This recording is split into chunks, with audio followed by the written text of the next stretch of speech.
Great, great. Thank you very much, Dr. Rohan Khandelwal, for joining us on this call. This is the first episode. So, swim, bike, run, repeat. That's the tagline which I use for the club and a lot of our athletes.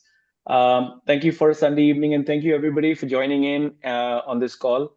The objective of this call is to, invite our athletes from BCY and Try Coaching India and get them here, listen to their stories, listen to how they take out time with their busy schedules, busy personal lives, and how they still manage to train regularly, build up their um, complete race calendar, and give me training peak, not just green, but with some quality progressions we're seeing all across the board. So, thank you very much. Thank you, Doctor, for joining in. Start with a quick introduction for everybody who does not know Rahul Khandelwal. He's a breast cancer surgeon. He's a surgical educator and a triathlete, of course, training with us for about a little over a year now. He's trying to balance medicine, fitness. He's a father of two beautiful kids. Um uh, he's trained at the Safdarjung Hospital and the University of Maryland. He's currently serves as a lead breast cancer surgeon at CK Birla Hospital. And I think there is a lot more I can add on to it. I've personally interacted with him for over more than a year, and I think he's been a very, very kind soul to a lot of members at the club. Doctor, the house is yours. I would love to introduce yourself to the audience here, please.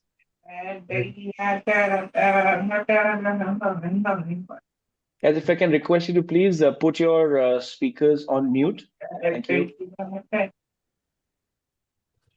Sir, Thank, sorry for this. thank you, Coach. Thank you for the kind introduction. I don't think so. I want to add anything else to it. It's been an incredible year and a half with TCI, and I think so. I found my calling, and I want to pursue it. And Ankur sir is here. I want to keep on doing it at least till his age, if not beyond. So he's my inspiration.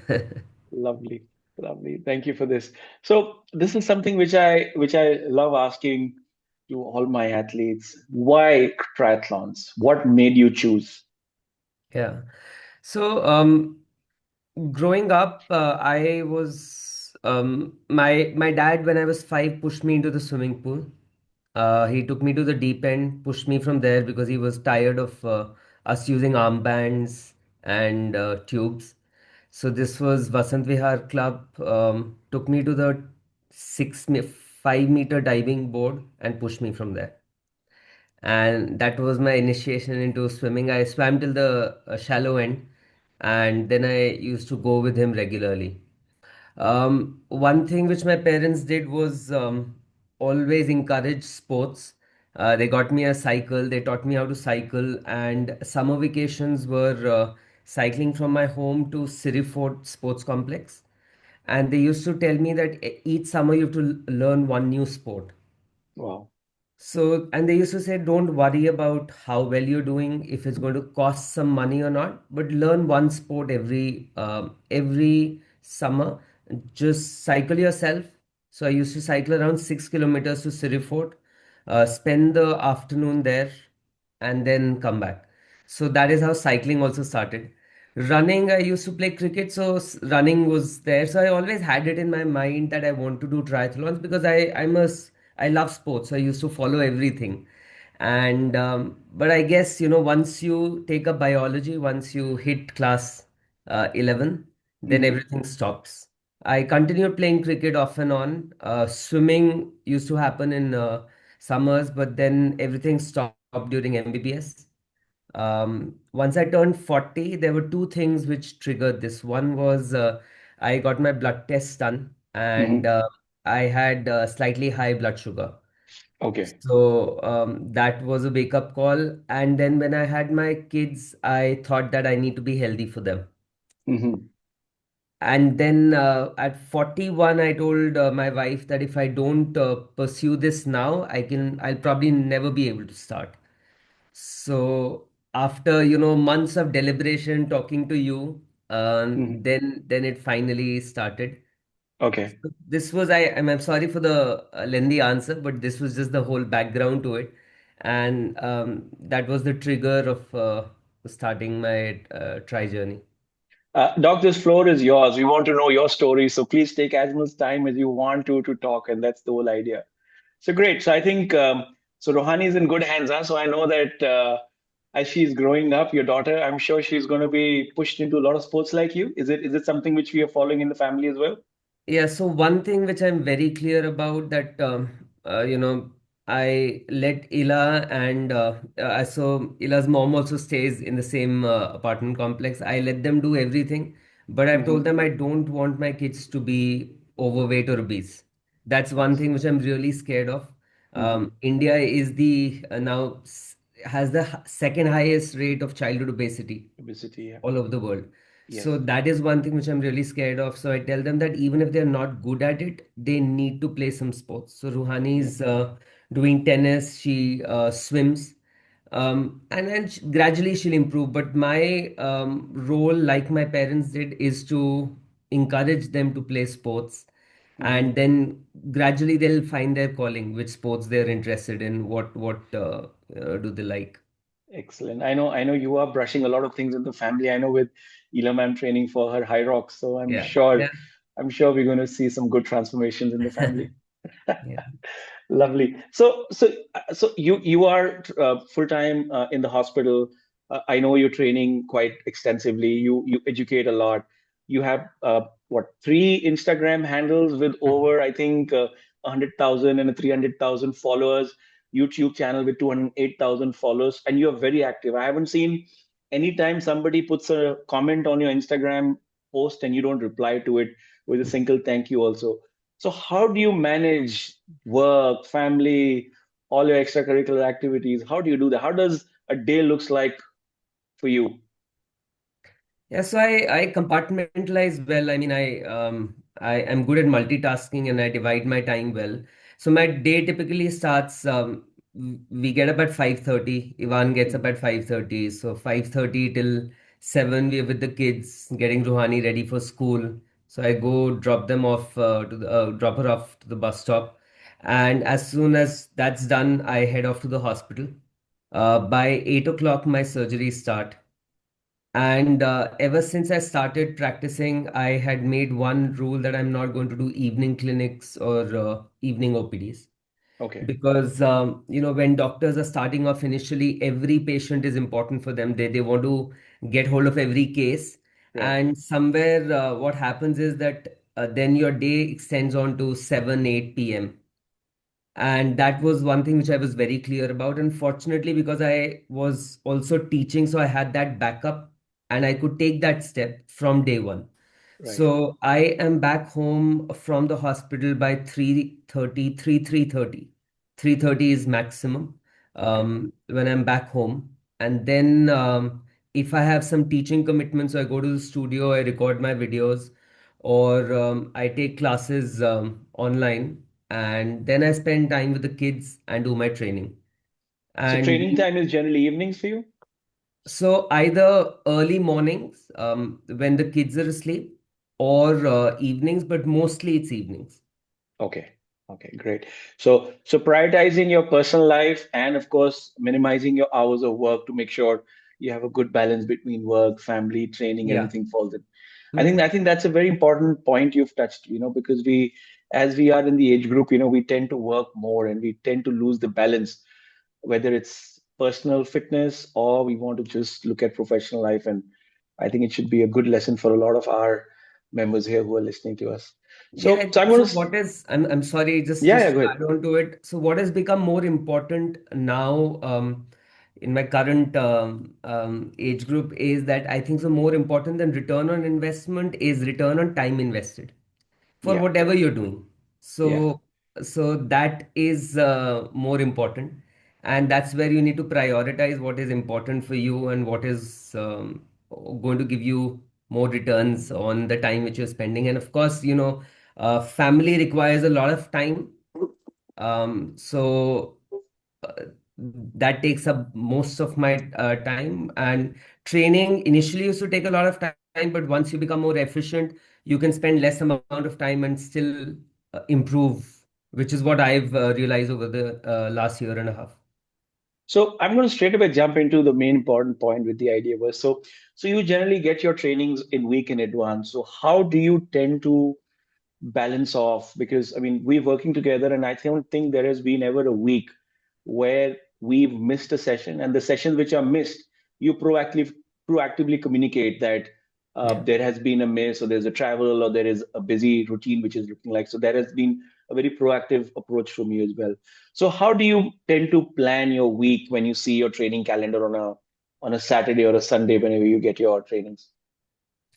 So I think so for me it's pretty standard. I think so you give me two swims which are Tuesdays, Fridays. I get two runs which are Thursdays, Saturdays, and then there are two bike sessions. And of course, the strength sessions are at least 2 to 3 a week. So when I look at it, I just plan out. I mean, especially the days when I have two sessions. If I have a strength session and a cardio session or whatever session is planned for me. So just 1 second. So you can say hi We to the can have kid. him in the call. Hey, champ.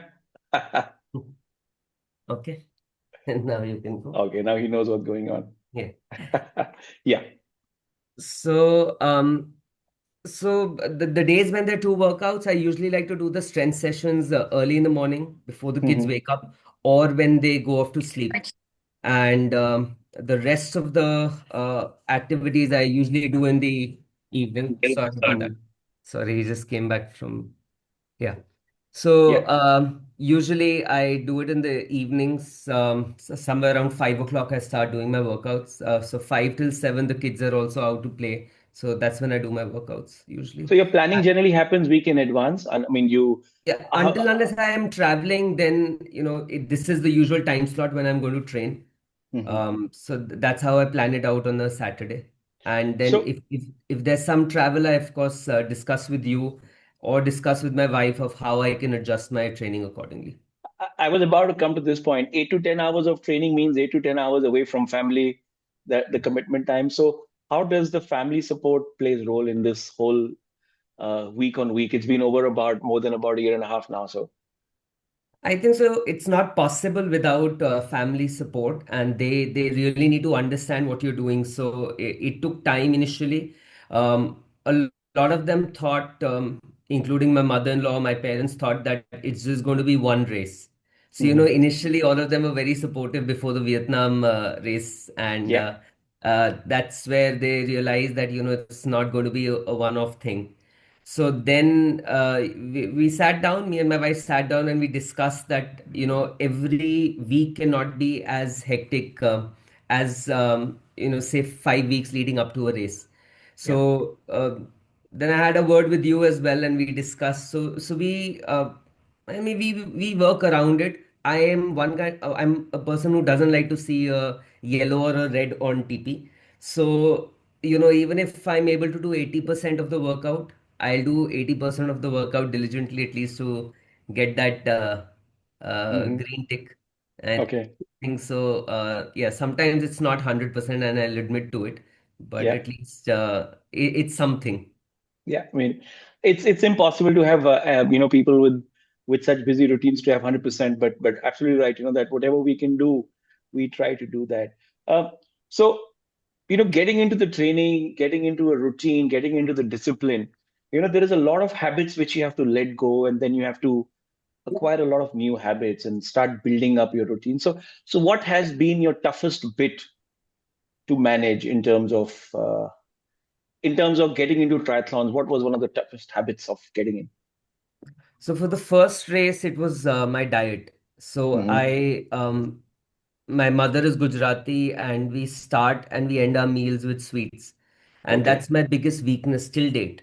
Hmm. So my first triathlon, I remember this was January of 25.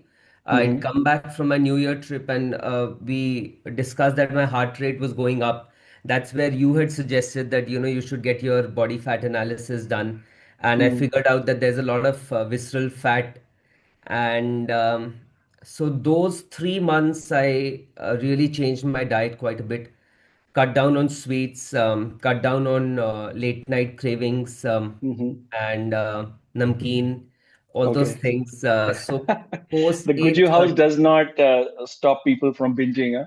Uh, so so what I started doing was by 9:15 I used to go off to bed with Ruhani so that I don't if I start watching TV after that, then invariably it used to lead to having either a chocolate or an ice cream.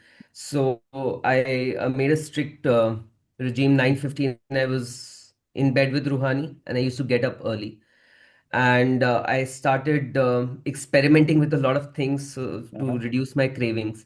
So Okay. those 3 4 months were the most difficult, but after that what I've realized is that my metabolism has also increased. So now even if there's an occasional cheat day, it really does not show much on the body. Hmm. Yes, after the Muscat race I've been a bit irregular, but I think so I'll get back on We track. all need that break Yeah, after, yeah, I think, such a hard work in such tough races. So yeah. so I'd love to know, you said, you made a few points to get away from the cravings. I mean, for the benefit of everybody who's listening, what have you done? It can be as simple as it can. If it works for you, I'm sure it's going to work for Yeah, other so people these as are well. all, I mean, desi nuskhas I was just trying out Yeah. myself. So Yeah. I started, I used to make sure that post 6 till at least 7:38, 7:38, I used to have a lot of water, Hmm. right? So my tummy was full. Yeah. And also, I used to make sure that my evening meal, Hmm. in addition to protein, also has some fat. Yeah. So some ghee so that it delays the gastric emptying. If you have a lot of carbohydrate rich meal, that will Right. empty out very quickly, and you'll again have a craving to have something. Right. So just to add that extra fat along with protein to your meal. Yeah. Then just things like when you feel like having anything, I used to have soft instead of having namkeen. So just to keep something in the Just mouth to so that highlight, that soft was the regular green soft, not the the sweet regular soft, right? green soft, not the Correct. meetha soft or anything. The Absolutely. Yeah. regular green soft, the you just roast it, and I just used to keep it in my mouth if I felt that I want to eat something. Yeah. But the biggest change was increasing the protein intake and adding fat to it, especially in the evening. So when you say protein intake, what all did you do? I know you're not a meat eater, you're a vegetarian. Yeah. What have you done in terms of your habits? Because this is a question which a lot of people keep asking. So, or a vegetarian specifically. So I'm a vegetarian, no eggs, no non-veg at home. So before I started training, it was only a carbohydrate-rich meal for us. The only source of protein was paneer, which was also, when you analyzed it later on, it wasn't enough to meet the training requirements. And to hit even 1 gram per kg, which according to my weight was 60, at least 60 grams to 65 grams a day, I Hmm. had to start protein supplementation. And I experimented with a few powders, whichever one suited me, I've continued with that. And what I usually do is that I take 1 scoop in the morning, 1 scoop in the evening. This is when my training is at its peak. Yeah. But times like now, when I'm not training very hard, I will omit the evening scoop, or I'll Hmm. do half scoop. Um, and I'm trying to, figure out more natural ways to increase my protein intake. So, adding more dal chilas or more homemade paneer. Hmm. So natural ingredients. I'm also, experimenting with some egg dishes, which Uh-huh. maybe if I start liking, then I can start having them. So, Excellent. yeah. So great. Thank you for sharing this. And for everybody who's listening, I mean, just to let you know that protein intake is a very, very important macro in your diet. Uh, the best marker is that just measure your body weight. A minimum for people who are training, 1 gram per kg per body weight is what we need. So let's say if I am, let's say 80 kgs, I need at least 80 grams of protein every day. To add to it, if you are taking a day off, that is a day when you need to ensure that protein is still going into your system because the body is recovering then. It's not about that you're not training, so you don't take it. So And while you are on a unwinding, or I would say on a taper, not a taper phase, you're on a recovery phase, like what doc is right now. You can always cut down on your calorie intake to measure, to to balance off. So great. And doc, I would love to hear more in terms of once you find more recipes for the audiences, because the biggest concern which a lot of our vegetarian athletes have is that, coach, how do we find these vegetarian sources? So yes, simplest is of course protein. Just to check, do you take pea protein or whey protein? Which one do you take?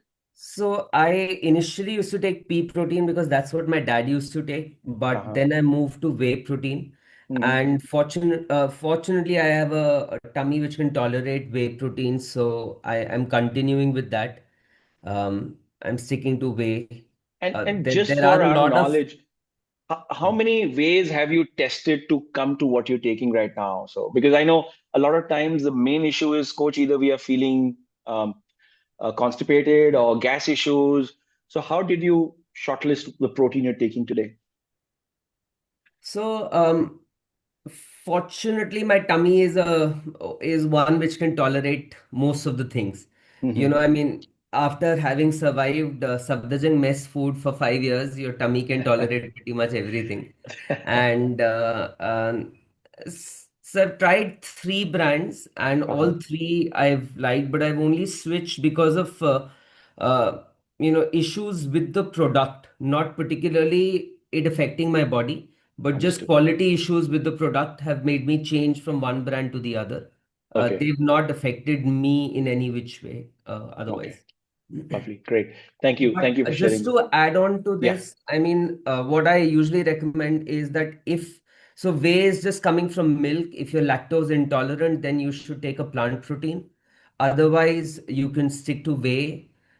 In whey, also, whey isolate is better than concentrate. Yeah. And there is another one which is come out, which is fermented yeast protein. So again, if you're lactose intolerant, you can try fermented yeast protein as well. Yeah. Um, There and is a brown rice version also available right yeah. now in the market. That also kind of works out a little tougher to digest, and they are granulary when you eat, but it does the job what you need in terms of yeah, super. So you've been training, it's been a while, and you have a lot of people around. So I would love to hear, what has your community played a role in terms of the athletes around? How has it helped you to an athlete what you are today? I think so. It's that's the best part of this group. Everyone is there to help you out. And of course, when I joined initially, it was a bit intimidating for me to see everyone posting, and you were not up to that mark, so Yeah, you were hesitant in sharing what you're doing. But after a couple of rides together, after meeting everyone a couple of times, everyone makes you feel very comfortable. yeah, And then you open up, you realize that you can learn so much from people. You can reach out to them directly as well, and get to know their journey and how their progress has been, how much time has it taken, and yeah. all that is extremely helpful. So anyone new to the group, my that would be my advice, that please don't feel shy to share what you're doing, how you're training. Share your stats, and I'm sure there's so many people who would be willing to help you out. So yeah. Absolutely. I think your journey and other athletes' journey are very different. So the idea is to take inspiration from what other people are showing you and not to compare. And I think that's where the whole the camaraderie starts falling in place. And I think that's where community helps each other. Thank Yeah. you. So triathlons are a great leveler. One day you have a great workout and you say, wow, you're there. The other day, suddenly your body starts reacting to the load which is coming overall, and you have a bad day. So in your journey in three 70.3s, you've done multiple half marathons you've done over time now. What has been one of the lowest Grapes हैं points in grapes your नहीं है baby preparation, and how have you overcome through that? So the lowest point was when grapes I had हैं that संतरे हैं IT band. Jyotsna ma'am, can I please request you to put your speaker on mute? It's I'm constantly sorry going I'm off sorry mute. Thank you. So the lowest point was when I had that IT band issue. This was so January 15th was when when I came for the first time to Nirvana to do the run. Otherwise, I Yeah. used to run on my own. And after that run, I just couldn't walk. I had terrible pain in my right leg. Hmm. And I met you also. You weren't running that day, but you were there to support everyone. And you said that, just rest it out, get a physio session done. But every time I ran after that, I had that pain. Hmm. And, then you start thinking, what is the cause of it? And as a doctor, you start listening to a lot of videos, you meet other doctors, you meet orthopedicians. And eventually, yes, it was diagnosed as an IT band issue. Hmm. Um, I must have seen at least 100, YouTube videos on IT band. Hmm. I must have read all my anatomy textbooks again. Hmm. Um, but it just wasn't going away. And I remember from January till March, I did not run. March, and in fact till April, March third week, no running at all. Yeah. And then we suddenly built up for, and I'd already registered for the race. Yeah. So there were times when I spoke to you as well and said that, do you think, coach, I'll be able to finish the race or I'll be able to do the race? So that was definitely the We were lowest point. preparing for Danang, right? If I'm not mistaken Danang. for this. Yeah, Danang, we went Yeah. with very less run volume. Yeah, so we built up everything in April. April, Yeah. we went to Kochi Swimathon. Yeah. Post Kochi Swimathon, you started giving me runs. So we built up the volume very quickly, which is why I struggled in the second half of my run in Danang. But Yeah. I was able to do it without pain. Yeah. And what that phase taught me a lot of things that when you have an injury, you think that it's going to go away quickly, but there are certain issues which take time. You have to give time to the body to heal. Yeah. And one thing which we ignore is strength training. Yes. So, what I realized after a lot of research on IT band issues is that the root cause is lack of strength. And that is what we worked on after Danang, leading up to High Rocks and then Goa and then Muscat. So Yeah. I've been more regular with my strength training sessions post this Yeah. injury scare. Yeah, so great. I think you touched a very important point, which is very, very close to my heart, strength training, and especially, whereas we grow up in terms of the age group athletes, and as we are building up, and especially women who are listening to this discussion, strength training is very, very important for you to take the load of the volume you're putting in. Just by simply swimming, just by simply cycling and running is not strength training. You need to get off all these endurance movements, load yourself, what we call is progressive overload with external load, and slowly build up. Yes, you can play around with the volume for your strength. As we start going closer to a race or an event, we can cut down on the volume of strength work you're doing, but that is most essential. It just does not build your muscle. It builds up your bone intensity. It also helps you making your muscles, recover much faster post these endurance loads. And if you take care of all these activities, you will certainly, your lifespan in these sports will be much, much longer. Thanks, Doc, for putting this point across. So if I ask you to redo something in the last, let's say, 15, 18 months you've trained, what would you want to change? What would you want to redo in simple words? The only thing which I would have done, I think so. If I would have realized the importance of strength training, that would Uh-huh. have made a lot of difference in my race outcomes. Uh-huh. But other than that, I think so. It's been a very satisfying journey, and of course, there's a lot of things which I want to improve on. Yeah. But I am pretty happy with the progression which I've made over the last year and a half. So, Yeah. if one thing which I have to change would be just add more strength sessions to my training. Nice. So you've done 370.3s as of now. Help us understand how the first one felt when you ran across the finish line, the first one, to the recent one which you went across, you did a cartwheel on the finish line. So take us through that journey of how has the preparation been and how has you as an individual athlete developed? Yeah, so the first one is always very special, I think. So the entire family was there, and my parents, Ila's mom, the kids. So Hmm. I that one picture which have got framed as well, crossing the finish line. My mom is standing with Ivan. You can see her in the picture, in the race picture. And Ruhani is standing with her Go Dad t-shirt. She's also seen in that picture. And Ila's face is also partly visible.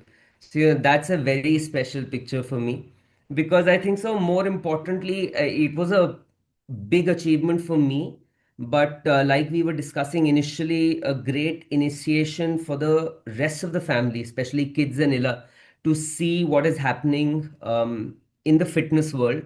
Yeah. And I've seen a change in my daughter. She also aspires to do more races or more sports activities, and now my wife has also started doing it. So I think so that brought about a positive change in everyone in the family. My mother-in-law, who was hesitant in even walking, now even she goes for a walk regularly, Awesome. right? And that day, to walk 3 kilometers from the place where the taxi dropped her off to come and see me finish Yes. was itself a big achievement for her. Not to mention that the heat and the temperatures over there in the now. Yes. Correct. Yeah. Yeah. So that one was very special. Then Goa was Goa again. I had gone there with specific targets that I want to improve certain aspects. So I wanted to improve my swimming definitely. Danang, Yes. my swim time was 43 minutes.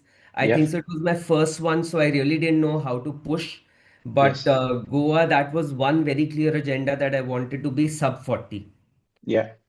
So that I What could was your achieve timing? 37, 36? 37. Yeah. 36:42.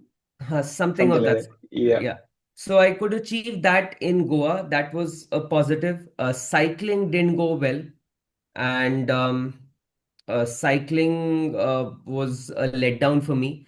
But the running was again a positive for me in Goa. So run in Danang was a 640 average. I Hmm. came down to a 617 average in Goa. Yeah. And then from Goa to Muscat, I think so. We all registered because of Dr. Saransh. Yeah. And then I even had discussions with you whether I should be doing another one in 3 months' time or not, and will I be able to improve or not. Yeah. Um, and you said that you keep training. At one time, Ila also told me that you might not be able to go because she had some professional commitments. Yeah. So I kept on training, and then right in the end, she said, "Okay, you can go, but you'll be going alone." Yeah. Um, and I was pretty confident with my lead up to Muscat. In terms of especially running, I told you that I'll be able to do sub six. So I'll be somewhere around 550-ish. And cycling also, we'd worked quite a lot Yeah. on it. I was apprehensive about the wetsuit swim. I, in Yes. fact, felt more comfortable without the wetsuit. Yeah. You remember that Instagram post day before when I'd asked the community how much time do you think I'll get, and you had written 5:59. Yes. I personally was giving myself somewhere between 6:05 to 6:10, but everything went click that day. Swimming was fine. Swimming was 37 something, Yeah. and somebody kicked my watch in the swim section. So my watch had stopped. It, in fact, the entire swim leg got wiped off. It didn't Yes. record. Um, After that, Vishwesh told me my swim time. I came out cycling. The good thing was, and which I would recommend to everyone, was is to do the mock runs on Training Peaks or whichever app is there. Do the that particular 70.3 loop The route because rec is that on muscle the application. on the application. So doing that loop 3 times, it told me where the climb is going to be, and also I had an approximate idea that if I'm reaching this point on the course, I was approximately this time when I was on the simulator, right, on my simulation run. So on the actual race day, I was 5 minutes ahead of that time, so I was pretty happy. Uh, I got a cramp in my VMO at 88 kilometers. But I did not stop. I just pushed through the cramp, and somehow it just went away. Um, Run, as soon as I started my run, Vishwesh was there. Vishwesh told me that you have to run at a 5:40 pace to get the 6 hour mark.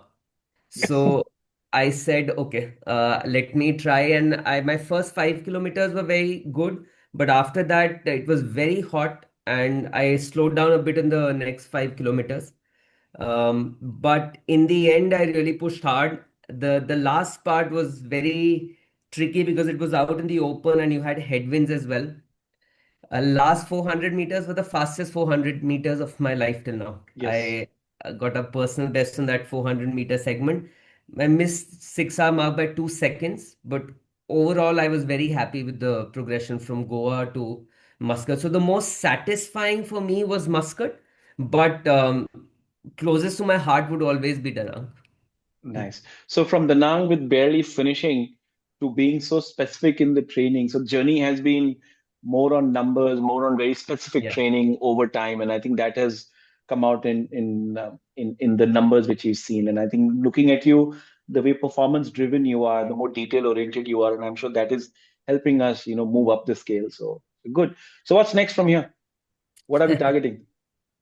I also don't know. So So I have my Kochi Swimathon coming up, and this month was very important because I wanted to set some marks in my running segments. So yes. in the half marathon, I came down. So my first half marathon when I joined TCI, I was at 2:09. Then after that, it was all more than that because of the injury. Then Goa was 2:10. That was also not my personal best. Then I one run we came down to 2 hours and 20 seconds. Yeah. So one of the targets which I had post Muscat was to do a sub two, and then we worked on that after Muscat. I did a 1 hour 52 minute half marathon. 51, sir. That was the official timing, but Yeah. 21 kilometers according to Garmin was 1 hour 52. Yeah. And then today was my 10-kilometer personal best, where it was 50 40. Yeah. So 50 that minutes, was, 50 minutes and 40 seconds. Yeah. yeah. So these two things were important training landmarks for me. Then I have the Kochi Swimathon coming up, which is going to be my longest swim. And post that, I'll probably targeting another 70.3. Either Turkey is what we were thinking on, or some other race. If not either of these two, then probably Goa again, Yeah. maybe to go and get some redemption on the bike course there. So you're planning to stick to 70.3s or do you want to look at longer distances as well? No, my head office has not given me permission for a longer race. I think very, very important point, that the family has to be involved in the Yeah. process. And if they are not in the game with you, then it's going to be a struggle. And the enjoyment and the fun of training is that people around you, the support structure around you is involved in your day-to-day activities. And I think till that time, you need to ensure that you put in the hours. So, Yeah, yeah. so So I've been told clearly that for the next 2 years, no full distance. You can yeah, continue doing 70.3s. yeah, And like you said, I mean, the entire family is involved. So for both the races, Goa and Muscat, my family didn't travel. But in Muscat also, Ila was constantly in touch with Coach Abhay, and she was talking to him, messaging him, finding out what the progress is, whether yes, I'll be able to breach that 6 hour barrier or not. And yeah, the best thing on the phone, as soon as I called her after finishing the race, so I remember I asked you, you were there in the finish line. You said it's somewhere around 6:20.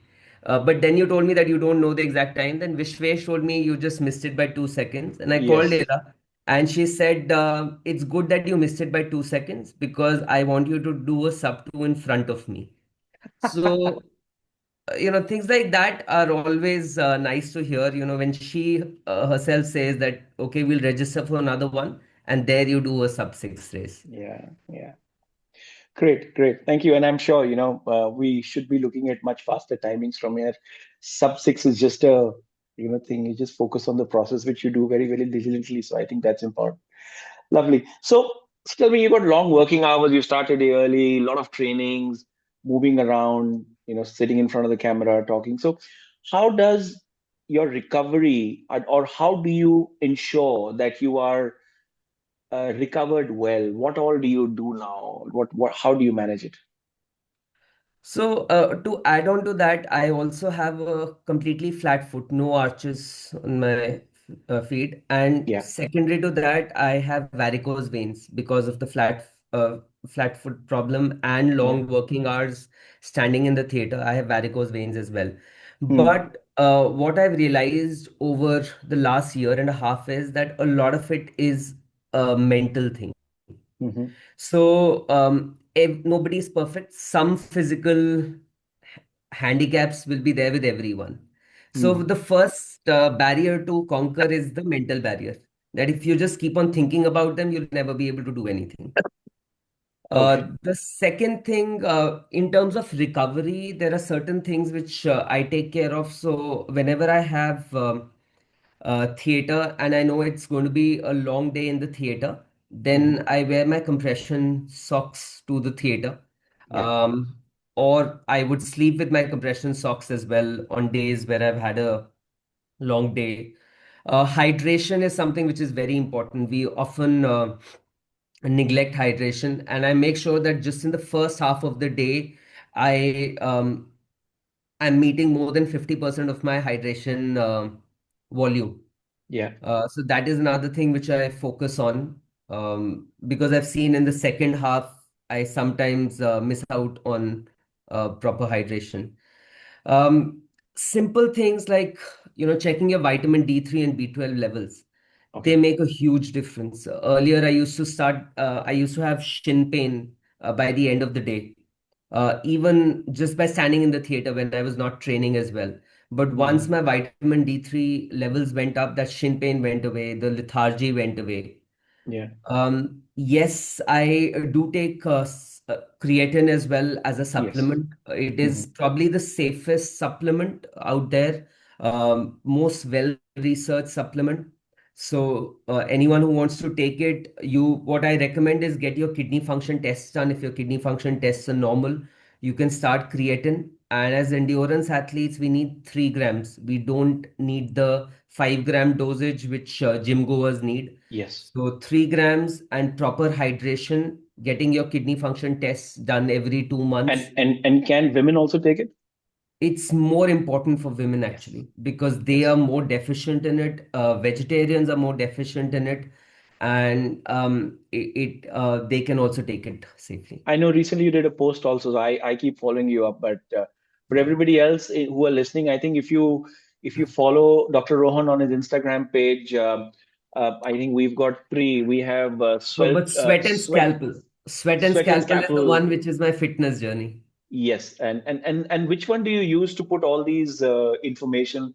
The left hand surgeon or Doc Rohan? Which one do you No, put? I put all the health related stuff would definitely go on sweat and scalpel. Yes, Left-handed surgeon is more my student facing handle where I'm understood. putting And I medical know your content. students have really been following up and really inspired. I mean, I get at least 5 to 6 calls a week, which says that they are inspired by looking at you and your journey, and they call. And they the good part which I like, that you are inspiring a lot of these new doctors which would generally neglect the health part. And I think it's fantastic the way kind of drive you're putting in across them. So great. um, so coming to the recovery bit again, and that's something which I wanted to talk to you again. Do you believe in looking at numbers, or do you go by the feel? Because I know a lot of our athletes look at HRVs, sleep cycles, REMs, and then they might feel good, but because the numbers are going and they suddenly get hyper. What is your take? What do you follow? So initially, when I joined, I wasn't tracking anything, right? Yeah. So initially, numbers are important. And I come from a background, when you're training to be a surgeon, we are accustomed to be up for 36 hours without sleep. And you have consumed at least 10 to 15 cups of tea or coffee during that period. So you're basically running on adrenaline and fumes. So, and that's how we've gone through our training. So we always used to feel that, अच्छा नहीं नींद आ रही या नहीं हम सो पा रहे 6 7 hours, it's fine, it's normal for us. But as you age, what I've realized is that the most underrated recovery tool is sleep. Yes. And in sleep, there are two important things. One is the duration, uh, quality, and your schedule. So duration is important. Even if you are getting more than 6.5 hours to 7 hours of sleep, that is enough, right? That's what I've realized. I mean, again, I'm sharing what I have felt. Data, of course, might say otherwise. But before joining TCI, before tracking it, I think so my sleep duration was somewhere around 5.5 to 6 hours. But training for Vietnam, I increased it to around 6.5 to 7.5 hours, and that's where I'm hovering around. My average has been, my Garmin tells me, somewhere around 6 hours 56 minutes now. Hmm. So that has been a big change, and I do feel the difference once I've increased my sleep duration. The second is your timing. So earlier, before I started training, some days I used to sleep at 11:30, 12, and getting up time used to remain the same because I had to get the kids ready for school. Yeah. So again, after changing that, having a routine, now it's between 10 to 10:15 I'm off to Yes. bed. So that also makes a huge difference. And Diwali season or party season, you realize that change. Your body will tell you that when you're not sleeping well, when that schedule gets altered, you can sense it in your training as well. HRV, I haven't paid much attention to HRV. Um, Even post Muscat, my HRV was dipping, and I still gave two strong performances post that. Yeah. So I feel that it's okay to look at it, but don't get affected by the HRV numbers. More important would be your sleep duration and the timing of it. Great. And are you in a habit of wearing a watch every time you sleep, every night? You track it I wear or? my watch, but I switch on the sleep mode and I disable the Bluetooth when I'm sleeping. So Okay. what I've seen is sometimes a lot of people have told me that their Bluetooth is still on when they Hmm. are sleeping. So that is something which I don't recommend. So when you put on the sleep mode, you also switch off the Bluetooth. Yeah. But I was very religious with it when I was training for Danang. But now, even if I'm not wearing it, it won't make any difference to me Right. because you get the sense of things. Another thing which I want to share is the VO2 max thing. So Yeah. post Muscat, my VO2 max has actually been reducing, Yeah. but my performance in running has been improving. So, up to a certain level, it is okay to track these things. But just because that number is decreasing, that doesn't amount to a major change in your performance until Yes. unless something is majorly off. Correct, correct. And I think just to touch base on what Doc has said, for sleep, just to cover up, there is, yes, duration, the quality, and the important point which a lot of us miss out is, the consistency in the time. That means if your body is adapted to sleep at 9, let's stick to that window. It can't be 9 one day, 10:30 the other day, 11 the other day. Then the body does not sit into the rhythm of those typical hours. So I think that's something which has to be respected as athletes. That we ensure that we train like athletes, we try to focus on our fueling like athletes, but what we miss out is the most important and the most underrated aspect is sleep. So let's pay attention to that, and I think that will be make world of difference. And great. So look. So, And can I add one more thing, coach? yes, Doc, So please. regarding sleep, a lot of athletes in the group have reached out to me regarding the use of melatonin.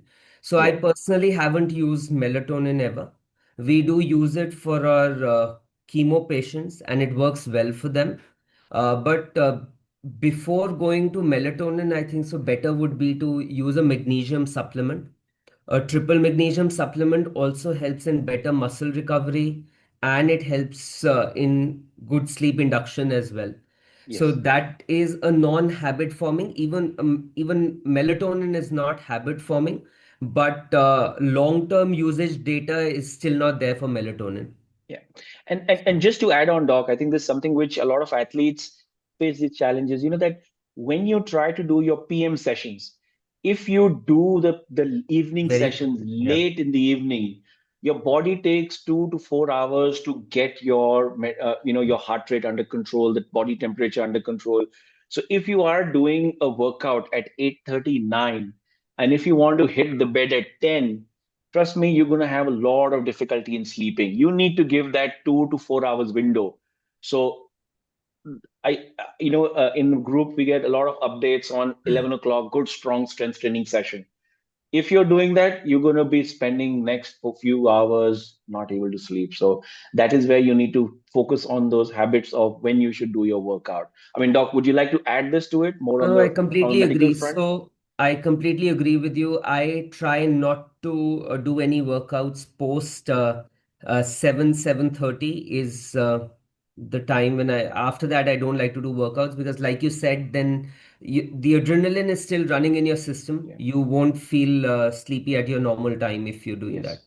Yes, yes. Great, great. Thank you, Doc. I have a few questions. I want to pick it up. A few athletes have picked up questions, but I'd love to hear, any message you want to give to everybody with things they should really pay attention to their training, into their whole triathlon journey, something which you've learned over time and you want to share with us? So number one would be to listen to your coaches, because they know the best. And I've put this post across many times on Instagram, and I highlighted that. I mean, how could coach be so precise in picking up 5:59? Right, so there is something which they know which we don't know. So please listen to when they're saying that you need rest. Sometimes, now that you've given me zone 2 training, sometimes it feels as if it's a low intensity, low volume, but it is important. So you feel as if you've not done anything that day. So it is important to listen to what your respective coaches are telling you. Second would be, try to be as consistent as possible. And again, yes, we all like green ticks, but sometimes it's not possible.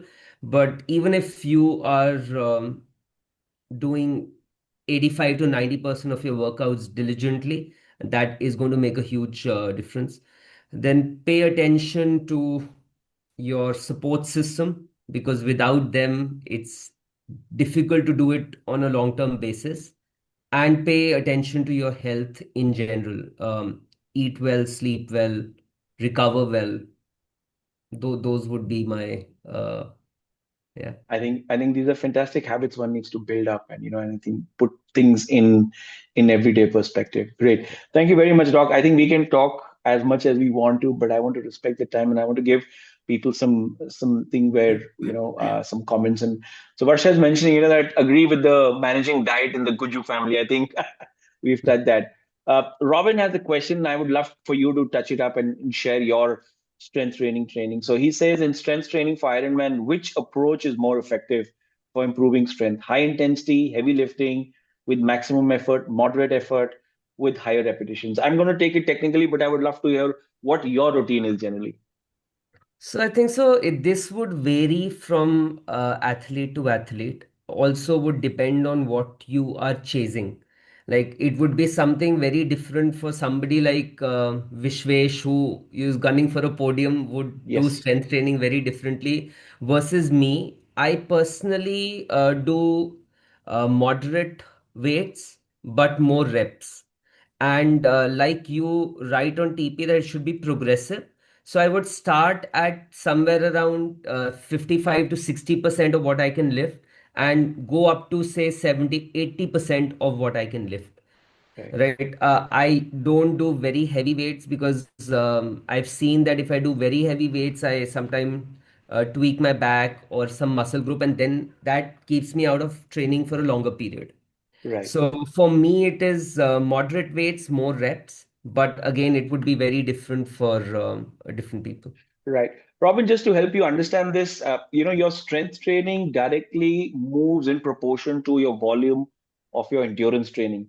When you are in the base phase where you are not building up too much of volume and endurance, you have the bandwidth and your body can take the load where we would be looking at doing slightly more hours of training week on week. But we always look at when we are as a triathlete, we never look at too higher rep workout. That is when we would start working on the muscle endurance. So anywhere from a 15 to 20 rep work, 60 to 70%, that's moderate weight. That is building up on muscle endurance, where that is a phase where you should be working on muscle strength. That is anywhere from around 8 to 10 to 12 rep kind of a work, and you start moving up to 60 to 70 to up about 80% one rep max weights. As you start increasing your training, endurance training, as you start moving into the build phase, where your volume increases, the intensity of your endurance increases, you cut down on your training hours. That is where we need to be smart athletes, where rather than spending those hour sessions where you're doing those push pull or body parts, you start moving into high intensity work, where a high intensity work can be wrapped up in 20 to 30 minutes, where you know that you are tight on time, so but you respect the strength and conditioning work. As you start moving closer to the race phase, you do not stop your strength work. What you do is you cut down on the time spent. That is where you start building up on power. Means you cut down on the rep counts, but you increase the load. That means you would go to 3 to 4 to 5 rep max kind of a work, and do a slightly more heavier, where the load which you are adding in terms of the fatigue you're adding with the strength work is the minimum. But again, it changes from athlete to athlete. There is no thumb rule for everybody should be following the same. There are a few athletes where I totally stop the strength work also. It totally depends how they are respecting the sleep, their recovery. If you are not recovering well, I would pull back on this training hours, and I would expect them to sleep more, spend more time on ensuring they're focusing on their nutrition. So it plays around. We can always pick it up in specifics with you and add that. Lovely. We have Siddharth asking us, what is your family reason for you not to go longer distances?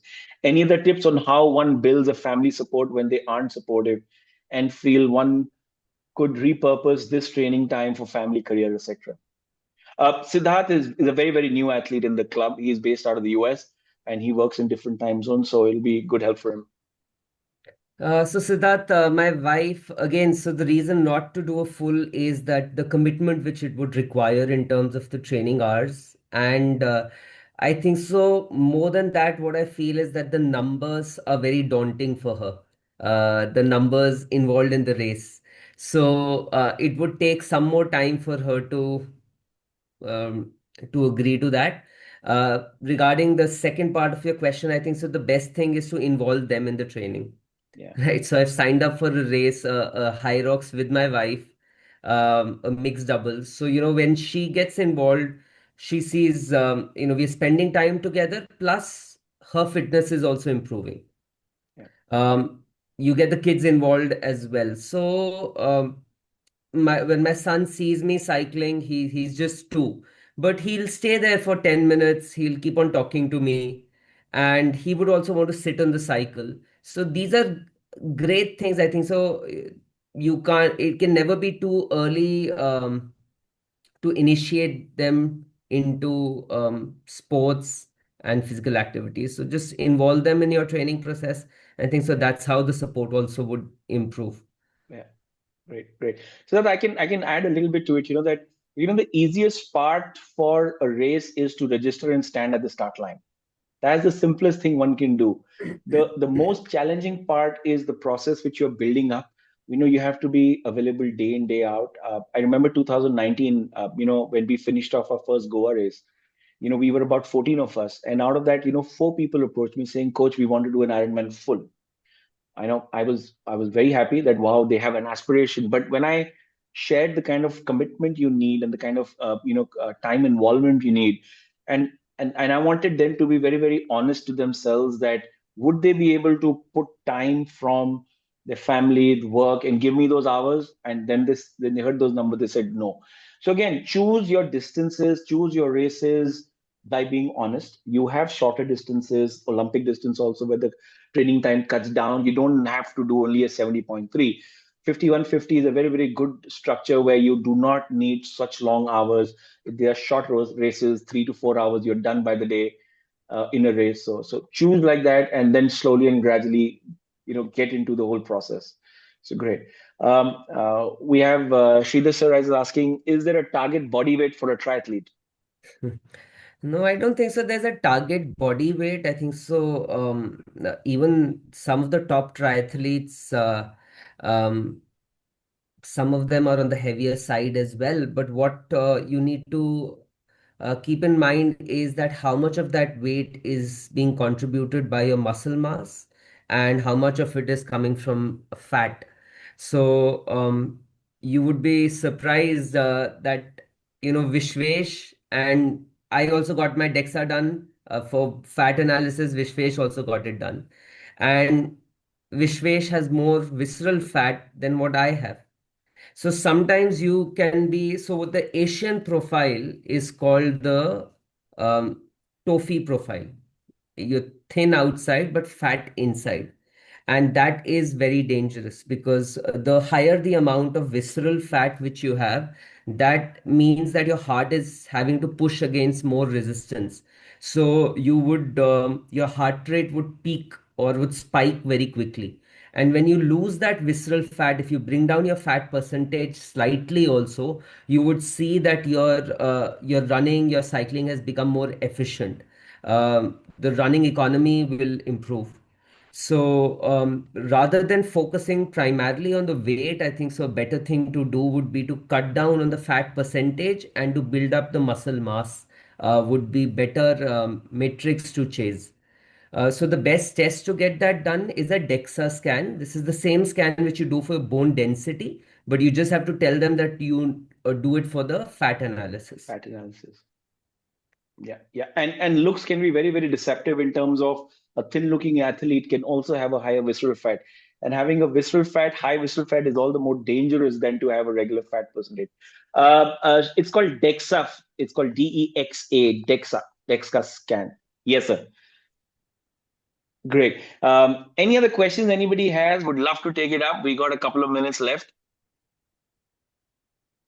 What about the gym So machine the for body gym analysis? machines, yeah. So those are called bioimpedance machines, sir. The issue with bioimpedance machines is that they give you a very minute amount of current and then they analyze the percentage.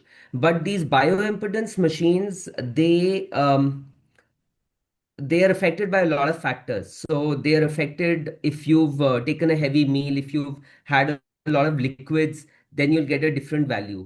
So to see the trend, they are good. So what I recommend is you get a DEXA done. That would give you the baseline. And then you see on the bioimpedance machine if the trend is towards the right side, if you're losing on that bioimpedance machine. So for trends, they are good, but in terms of accuracy, DEXA is Yes. better. Yes, absolutely. Accuracy is 100%. These machines are the gym machines are very, very basic. It gives us a good trend if you want to measure it time and time again. But getting a DEXA scan done and understanding medically, and checking it out is much more appropriate. So one can always get it done. Great. Shira sir, we'll share the details. Dr. Rohan has a reference point in Gurgaon. We can always share it. We had a couple of people who did get it done, so it should be something we should get done. Awesome. Any other questions anybody has? We are just touching our finish time. Okay, I'll take it as a no questions. Great. Thank you so much, doctor. Thank you so much. There is Thank you, there is a coach. lot of information we want to take it out of you, but I'm going to do this session once again. But for today, thank you very much. Thank you everybody for listening Thank in. you, coach. Thank I'm you going to for be having me. putting it Thanks up very for much. on our YouTube channel for anybody who's missed out and want to go back and refer to some notes. Great. Thank you very much, Thank everybody. you. Thank you, Doc. Thank Good you for your night. Thanks very time. much. Good night. Good Thank night. you. Thanks, doctor. Thanks. Bye. Bye. Bye. Good night.